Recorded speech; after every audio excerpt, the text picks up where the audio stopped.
ఇక్కడ స్క్రీన్ మీద ఆ ఒరిజినల్ క్వశ్చన్ నంబర్ 136 చూస్తున్నారు కదా. ఎగ్జామ్లో ఎగ్జాక్ట్గా ఎలా అడిగారో ఒకసారి గమనిద్దాం. ప్రశ్న చాలా క్లియర్గా ఉంది. ఆంధ్ర రాష్ట్ర ఏర్పాటు సాధనకై పొట్టి శ్రీరాములు ఆమరణ నిరాహార దీక్షను ఆరంభించిన రోజు ఏది?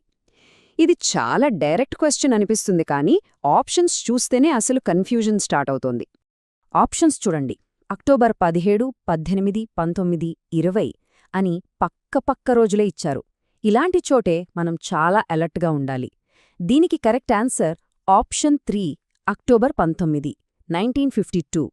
అమరజీవి పొట్టి శ్రీరాములు గారు మద్రాస్లోని బులుసు సాంబమూర్తిగారి ఇంట్లో ఈ చారిత్రాత్మకమైన దీక్షను స్టార్ట్ చేసింది ఈ అక్టోబర్ 19వ తేదీనే.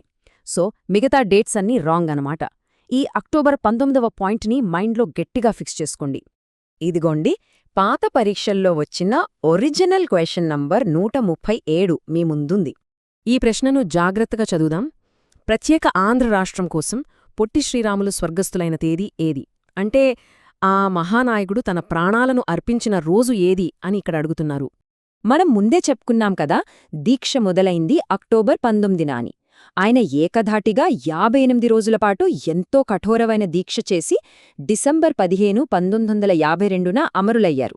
అంటే మన కరెక్ట్ ఆన్సర్ డిసెంబర్ 15, 1952. ఎగ్జామ్నైజ్ మనల్ని కన్ఫ్యూజ్ చేయడానికి అక్టోబర్ 15, నవంబర్ 15, జనవరి 15 లాంటి ఆప్షన్స్ ఇచ్చారు.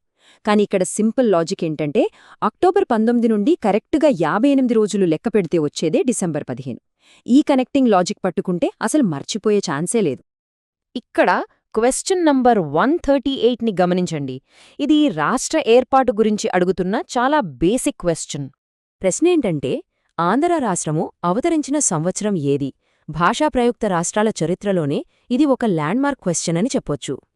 దీనికి మనం సెకండ్ థాట్ లేకుండా చెప్పాల్సిన ఆన్సర్ 1953. ఆప్షన్స్ విశ్లేషిస్తే 1948, 1953, 1950, 1956 అని ఇచ్చారు. మన కరెక్ట్ ఆన్సర్ ఆప్షన్ 2, 1953. ఎందుకంటే పొట్టి శ్రీరాములు గారు 1952 డిసెంబర్లో చనిపోయాక అప్పటి పరిస్థితులు పూర్తిగా చేదాటిపోయాయి. దాంతో కేంద్ర ప్రభుత్వం దిగివచ్చి అక్టోబర్ 1, 1953న మద్రాస్ నుండి విడదీస్తూ ఈ ప్రత్యేక ఆంధ్ర రాష్ట్రాన్ని ఏర్పాటు చేసింది. ఇక్కడ స్టూడెంట్స్ కామన్గా చేసే తప్పేంటంటే 1956తో కన్ఫ్యూజ్ అవుతారు. 1956లో హైదరాబాద్ స్టేట్తో కలిసి ఏర్పడింది ఆంధ్రప్రదేశ్. కానిక్కడ అడిగింది ఫస్ట్ ఏర్పడిన ఆంధ్ర రాష్ట్రం గురించి. సో ఆన్సర్ 1953 మాత్రమే. క్లియర్ కదా? ఇదిగోండి క్వశ్చన్ నెంబర్ 139. గ్రూప్ 1, గ్రూప్ 2 లాంటి చాలా ఎగ్జామ్స్లో ఇది పదే రిపీట్ అవుతూ ఉంటుంది. ప్రశ్న చూద్దాం. ఆంధ్ర రాష్ట్రపు మొట్టమొదటి ముఖ్యమంత్రి ఎవరో? హిస్టారికల్గా దీనికి చాలా వేటేజ్ ఉంది. 1953 నాటి ఫస్ట్ సీఎంని మనం ఐడెంటిఫై చేయాలి. ఇక్కడ ఆప్షన్స్లో నీలం సంజీవరెడ్డి, బెజవాడ గోపాలరెడ్డి, బూర్గుల రామకృష్ణరావు, టంగుటూరి ప్రకాశం అనిచ్చారు. దీనికి correct answer option 4, Tanguturi Prakasam పంతులుగారు. ఆయన ధైర్య సాహసాలకు గుర్తింపుగా ఆయనను మనం ఆంధ్రకేసరి అని పిలుచుకుంటాం. ఆయనే ఈ 1953 నాటి ఆంధ్ర రాష్ట్రానికి తొలి ముఖ్యమంత్రి. మరి మిగతా ముగ్గురు ఎందుకు కాదో కూడా చూద్దాం.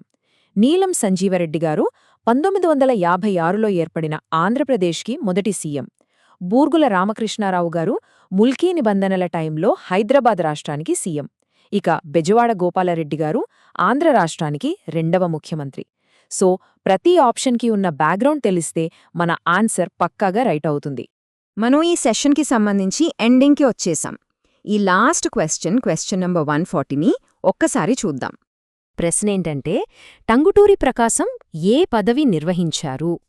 అంటే ఆయన ముఖ్యమంత్రి అవ్వకముందు, స్వాతంత్రానికి పూర్వం మద్రాస్ ప్రెసిడెన్సీలో ఏ పొజిషన్లో ఉండేవారు అని ఈ క్వశ్చన్ మీనింగ్.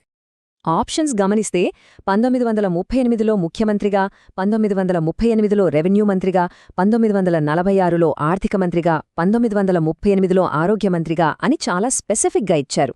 దీనికి ఫ్యాక్చువల్ ఆన్సర్ ఏంటంటే ఆప్షన్ 2, 1938లో మద్రాస్ ప్రభుత్వంలో రెవెన్యూ మంత్రి. అవును, స్వాతంత్ర్యానికి ముందు సి రాజగోపాలాచారి గారి నేతృత్వంలో ఉన్న మద్రాస్ ప్రెసిడెన్సీ కాంగ్రెస్ ప్రభుత్వంలో ప్రకాశం పంతులు గారు 1937 నుండి 39 వరకు రెవెన్యూ మంత్రిగా పనిచేశారు. ఆ టైంలో జమీందారీ వ్యవస్థపై ఆయన వేసిన ఎంక్వైరీ కమిటీ చాలా పాపులర్. ఇక 1946 విషయానికొస్తే ఆయన మద్రాస్ ప్రావిన్స్కి ఏకంగా ముఖ్యమంత్రి అయ్యారు తప్ప ఆర్థిక మంత్రి కాదు.